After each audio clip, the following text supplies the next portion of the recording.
আমি কোনো রোগীকে ব্লাড টেস্ট, পেটের আল্ট্রাসাউন্ড, এক্স-রে বা অপারেশনের জন্য একটি নির্দিষ্ট ল্যাব বা নার্সিং হোমে পাঠাই। সেখানে রোগীর কাছ থেকে ধরুন 1000 টাকা নেওয়া হয়। পরে সেই ল্যাব বা নার্সিং হোম তাদেরকে 20% বা 50% কমিশন হিসেবে কিছু টাকা দেয়। যদি রোগী নিজে থেকে সেখানে যায় তাহলে তাকে পুরো 1000 টাকাই দিতে হয়, কিন্তু আমি পাঠালে ওই টাকাই লাগে। এভাবে রোগী পাঠিয়ে কমিশন হিসেবে টাকা নেওয়া কি নৈতিক বা বৈধ? এই আয় গ্রহণ করা কি সঠিক? এ থেকে বিরত থাকা একান্ত কর্তব্য। এ থেকে বিরত থাকা একান্ত কর্তব্য। অবশ্য একটা বিষয় কথা খুব ভালো মনোযোগ দিয়ে শুনবেন। মনে করেন রোগী আমার কাছে এলো, এ থেকে সার্বিকভাবে বিরত থাকা কর্তব্য। সার্বিকভাবে সকলেই যদি, সব ডাক্তার যদি বিরত থাকেন, তাহলে স্বাভাবিকভাবেই তখন টেস্ট আপনার ওই 1000 টাকা তখন আর নেবেন না। বুঝতে পেরেছেন? কেউ কেউ নিচ্ছেন বলেই সেই জিনিসটা করা হচ্ছে, নিচ্ছে। লুটের রাজ চলছে, এজন্য এ থেকে সার্বিকভাবে বিরত থাকা কর্তব্য।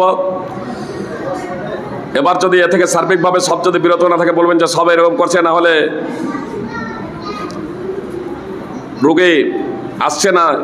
সৎ যারা ডাক্তার যারা আছেন তাদের জন্য আমি বলছি, আপনাকে যে কমিশন দেবে, যে রোগীর কাছে পার্সে পাঠাচ্ছেন, আপনি সেই রোগীকে সেটা ফেরত দিয়ে দেবেন। পাঠান। আর কোন রোগীকে আপনি পাঠাচ্ছেন, যারা ডাক্তার, কথা খুব মনোযোগ দিয়ে শুনুন।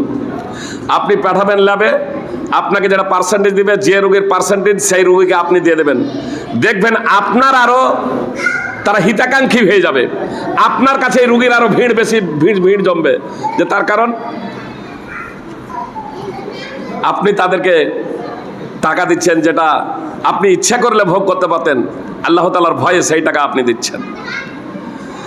আর বিষয়টা যদি এমন যদি হয় যে আমাকে কোনো একজন রোগী বললো, মনে করেন আমি ডাক্তার, আমাকে রোগী বললো যে আপনি ভালো একটা ল্যাবের কথা বলেন, এখন 2টো ল্যাব আছে, ইনি দেন 20% ডিসকাউন্ট আর উনি দেন 50% ডিসকাউন্ট।